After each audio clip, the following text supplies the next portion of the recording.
अगर यह कोई भी इंसान कर रहा है और अपने पुरखों की जमीन बेचकर, तो दोस्तों मैं आपको बता दे रहा हूं कि दादाजी के प्रॉपर्टी में आपका उतना ही हक है जितना आपका है, क्योंकि दादाजी ने जो प्रॉपर्टी बनाया है, नियमतः हमारा नियम कहता है कि प्रॉपर्टी, बनी हुई प्रॉपर्टी को ना बेचा जाए।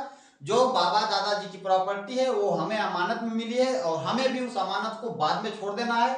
जैसे कि दादाजी ने पिताजी को छोड़ा, पिताजी ने हमें छोड़ा, और हमें भी छोड़ देना है हमारे बच्चों के लिए। और हमारे बच्चे अगर वह बचा रहेगा तो लास्ट में हमारा पोतों के लिए काम करेगा। लेकिन यहाँ पे होता क्या है कि दादाजी का जमीन है और दादाजी के जमीन में पिताजी को मिल गई। दादाजी अपनी जमीन, आज तक अपनी जमीन सेफ बचाए थे, उन्होंने इतना भी नहीं बेचा।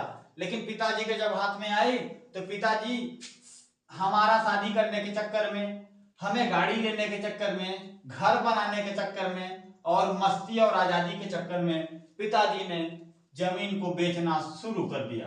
दोस्तों जब पिताजी ने हमारा बेचना चालू कर दिया और इन कामों के लिए, तो हमें भी बेचना जरूरी पड़ सकता है, क्योंकि हम पिताजी के ही बच्चे हैं। हम, पिताजी ने जब इतना करके दिखाया हमको कि बेटा जमीन बेच करके सारा कुछ हो सकता है, तो हम पिताजी के ही तो बच्चे हैं।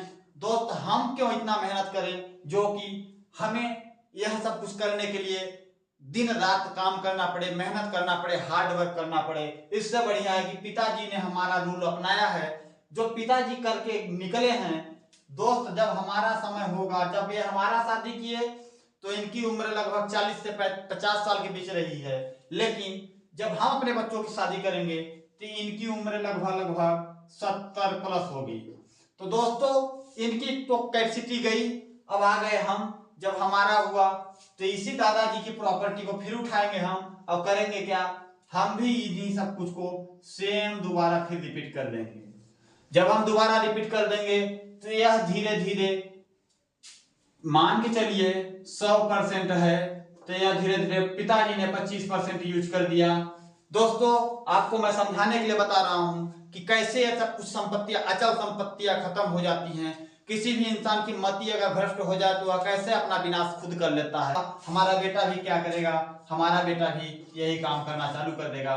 कि दोस्त जब हमारे पिताजी, हमारे दादाजी जब ऐसे ही किए तो हम क्यों ऐसे ना करें, क्योंकि वो भी अमीर रईस घर के बाप का बेटा हो गया ना भाई। आपके घर में ऐशो आराम अगर जमीन बेचने से आ रही है, तो जो बच्चा ऐशो आराम में पला है, तो क्या वह लास्ट में क्या मेहनत करने के काबिल हो सकता है? बिल्कुल नहीं हो सकता है। तो दोस्तों यह बच्चे के ऊपर जब आएगी हमारे, तो यह भी 25% निपटा देगा और आपके पास बचता है 25% 100 में से।